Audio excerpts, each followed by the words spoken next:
guys, welcome back to my channel. Today I'm going to be sharing the curriculum choices that I have planned for my upcoming third grader. So these are just going to be the subjects that I have planned specifically for him. So in a later video I'll be sharing what I have for our family learning, where we kind of cover Bible, science, history, those kinds of subjects. But for this one specifically, these are just the subjects that I have planned for my upcoming third grader. And we'll go ahead and get started. The first one with math. So if you've watched any number of my videos, you know that we're a fan of Saxon. So this is no different. We're carrying on through. We haven't had any problems with it and no need to switch and change things up. So we're going to continue with it. So he is moving into 5-4. And so 5-4 has a very big jump from Math 3, where Math 3 is still the spiral approach. They have worksheets with everything, a regular worksheet where they kind of go over the math problems and you write directly on the worksheet.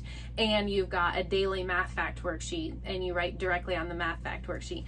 This is different in that this is moving toward more of a math textbook approach. So each lesson is in here as well as all of his problems.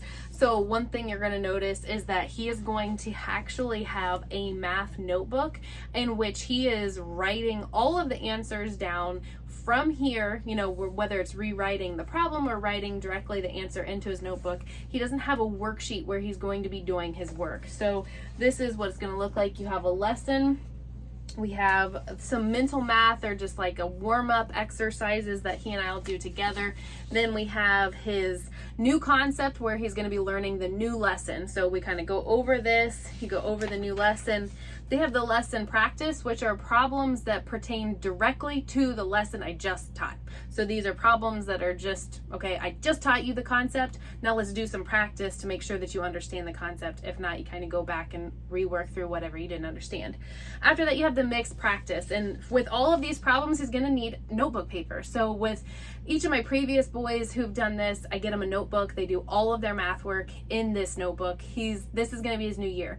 I will say this is kind of a learning curve because they're looking at a textbook, they're rewriting the problem into their notebook and then solving the problem from their notebook. So it requires one, that they copy the problem correctly, they don't write the wrong problem, they don't mess up a number, and then they do it correctly in the notebook. There is a learning curve, and with each of the previous two boys who've done this, it does take some of my time sitting with them, teaching them how to write it in a notebook. Those are things that we kind of forget as parents, that we need to teach our kids how to be able to just go from a math textbook and write the problem in and have it be organized and concise, maybe circle the answer so it doesn't get all crazy. So that kind of takes a little bit of extra time just teaching this new skill. So consider yourself warned, I guess, if you're moving into this from the previous, because it is a little different. But he's moving into this. So what that comes with, if you're buying the new kit, obviously I've had this for my previous boys. So you have this is their textbook, which has all their lessons and their problems in it. You also can get the answer key, which is great, so you don't have to figure them out later and you can just grade them. Also has the solutions to all the tests in the back. And then this is the only thing that I had to order new for Ezra for his third grade year. It is the test and worksheet. So this does have a daily math fact worksheet. So we're working, these are some subtraction facts, but it's going to go through some subtraction and I think I saw some multiplication in there, but then it also has their tests in this. So the tests are in the back and it just looks like just a regular piece of paper that I pull out. I usually give them a piece of notebook paper or something separate from their notebook that they're doing all of their work in it, and have him do his test on that a little bit differently so I can put it in a binder for assessment time. Now you will notice this is Math 5-4 and he's only in third grade. So if you've watched any videos before of where I've chosen curriculum, you know that I have found with my kiddos we have needed to up a grade in Saxon to be appropriate for the age. So we always started school, like very informal school and preschool. And if you've ever looked at Saxon K for kindergarten, There's no worksheets. It's just activities, playing with things like sorting by color, sorting by shape, counting to 20, all things that I thought were very appropriate for preschool. So if you started in preschool and you did K, then that meant in kindergarten you actually need to do first. And if you're in first, you need to do second. And if you're in second, third, so on. So by the time you get to third grade, the next movement from Saxon Math 3 is to Saxon 5-4. So this is just the natural progression. So if you were wondering if he's in third grade, why are you using that? That is why. If you have any questions about that, feel free to ask me and I can do the best I can. If you're unsure of where your kid should be placed, you can always go to Saxon's website and do a placement test. That might help you figure out where your child might be best served in starting. So let's go ahead and move. That is all I have planned for math. Let's move into like the English or language arts section. So this is Ezra's last year, grade 3, of where we are working in Abeka. And so you know, if you followed my channel for any amount of time, that we use Abeka up through 3rd grade. We will switch for 4th grade and start moving into IEW for writing, which I love, by the way. But we are still using Abeka. We're still learning just the very basics of, phonics and writing and spelling. And I do think it has a very good, solid program. All my boys are pretty good readers. And I do think that learning phonics is important, and I wanted a reading approach that kind of taught along those ways. And so that's how I landed on Abeka. So we are moving to Language Arts 3. So that's the only thing that we do with Abeka is just the writing and, spelling, reading portion. You'll notice that I have some here. Here's the writing with purpose. So this is penmanship and creative writing. And then I have here the language 3.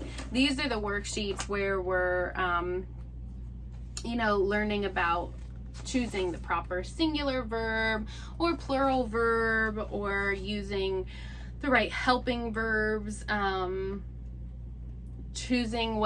about if it is a declarative, interrogative, exclamatory sentence, things like that. I'm trying to think of some other things, just like nouns, and just having some different elements of learning how to edit, use proofreaders marks. They're just worksheets that are kind of giving practice and those kinds of things. You'll notice that these two notebooks, a lot of times they show up here. They don't match. So I've had this Abeka teacher's guide for a really long time, and they have since overhauled everything, and no longer do these really match up. So a lot of times I found that I'm looking at the lesson and the lesson doesn't necessarily match up to the lesson that's being taught on the page.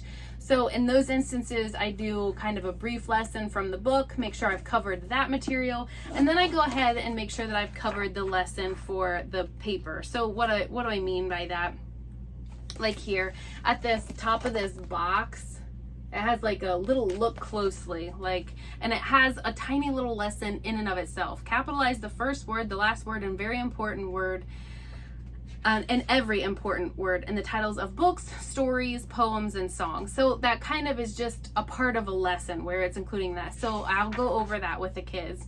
It'll make sure that you're, capitalizing names, initials, and titles of respect, and the letter I. So again, those are kinds of things that you would find in the lesson book, making sure that you're teaching those concepts.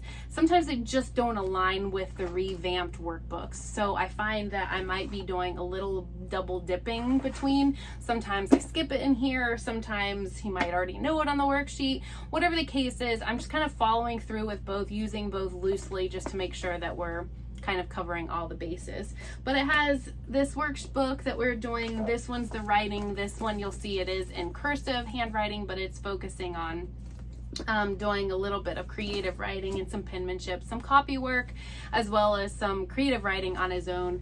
And then we have some other things. This was where we start the smaller books for Abeka, where it's got spelling and poetry. These are just your standard lists. So again, you'll see my oldest uses spelling along this way. He's a pretty good speller and doesn't have a lot of trouble with just your traditional list form. My second son, we use a different spelling program for him. We're still trying to figure out with Ezra, he is my upcoming 3rd grader, of whether or not this will work. This will kind of be the telling year to see if this method's going to work for him or not, and if we'll need to make a change, then we will, obviously.